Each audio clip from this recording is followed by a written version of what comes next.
And this isn't the first time a South Korean leader is facing a full House impeachment vote. But what makes this time any different or possibly even more complex than what the country went through in 2004 and 2016? Let's turn to Professor Lee Hee-eun this morning. Thanks so much for joining us. Hey, good morning. It's good to be with you.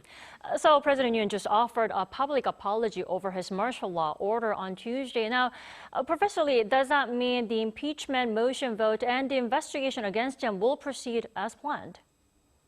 You have to think so because the Democratic Party indicated, regardless of what he says or what he had to offer, they're going to go ahead with the vote. So we should fully expect that later this afternoon, they will go forward with the motion, the vote on the motion to impeach.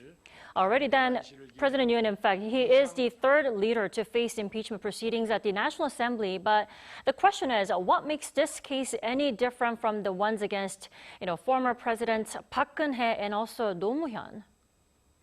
Right, there's a very different character with respect to what he's been charged with. So if you look at the Moo-hyun situation, there was an issue about political neutrality. The Constitution required neutrality, and he came forward with advocating for his own party, and so in that context, it was the constitutional issue, but of a very different character.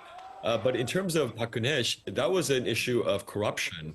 There was a political scandal, as you know, and about influence peddling, questions about donations to a foundation, Choi. So that situation involved corruption and scandal. But here we're talking about insurrection and treason, which is obviously raised the stakes with respect to the kinds of crimes that he's been charged with under the Constitution. And therefore, I think you're going to see a very different approach to how this impeachment will be played out.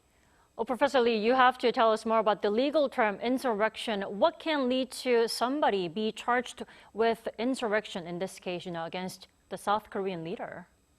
Right. So the Constitution does provide that you can be kicked out of office for insurrection and you can be charged with a crime, whereas generally presidents enjoy immunity. So under Korea's criminal law, the Criminal Act, there in Article 87, there's a definition of insurrection, which is a person who creates violence for the purpose of usurping national territory or subverting the Constitution shall be punished. And so therefore, in this context, there's some sort of context of saying, hey, you're subverting the Constitution, the constitutional process as president, therefore you should be tried for insurrection. And so that, I think, is the main target with respect to any prosecution if the president does face criminal prosecution in this regard. Well, speaking of insurrection, let's compare the insurrection charges against former President Chun Doo-hwan and also Roh Tae-woo and the Supreme Court's precedent from the past. What makes Yoon's martial law order different this time? Well, I think there's similarities and differences here, right? So the context of Chun Doo-hwan and Roh Tae-woo in terms of their charges of insurrection and treason was in relationship to the coup d'etat in 1979. And then, of course, they had the declaration of martial law to subdue this National Assembly and suppress the Gwangju uprising. So there was a whole set of circumstances there where there was a lot of just physical violence in ordering the military to engage citizens in that context. But here, similarly, and maybe different in some sense, but not to say it's less serious, but the National Assembly was a target, right? Because here we had the martial law troops entering the National Assembly, and apparently, at least in terms of what we've been hearing in terms of reporting, there was threats of arresting politicians.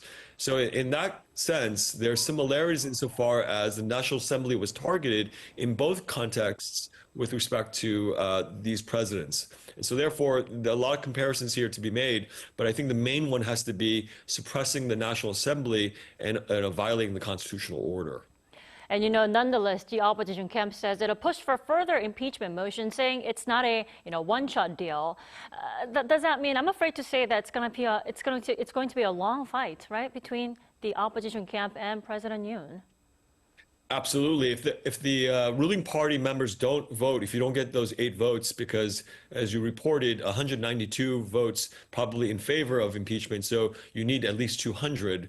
So they need 8 defections from the ruling party. But if they don't get it this time, they can indefinitely call upon these motions. And you have to think that because of maybe public opinion, the ruling party will have to maybe think through that issue in terms of whether or not they should be in favor of defending the president. But as far as bringing motions are concerned, the opposition party, because they control the National Assembly, they can bring these motions, almost indefinitely.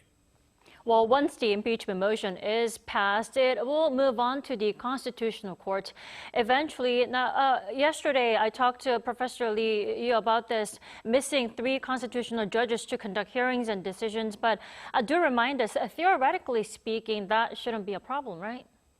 Well, there's an issue there because under the Constitutional Court Act, under Article 80, under Article 22, there has to be a full bench with respect to any adjudication that's being pursued by the court. Now, as you know, there's a total of 9 justices that can sit on the Constitutional Court, but the procedures of the court require at least 7 to constitute a full bench. And so because we don't have 7 justices here, then you cannot establish quorum for adjudication. And therefore, with only 6 justices in place, you really cannot proceed with a trial if impeachment does in fact happen, because that would violate the Constitutional Court Act. So I think in this context, this will be another sort of wrinkle in this whole impeachment process. If it does in fact go through, is what happens to that 7th justice? Will that person be appointed in time for the impeachment trial to actually happen?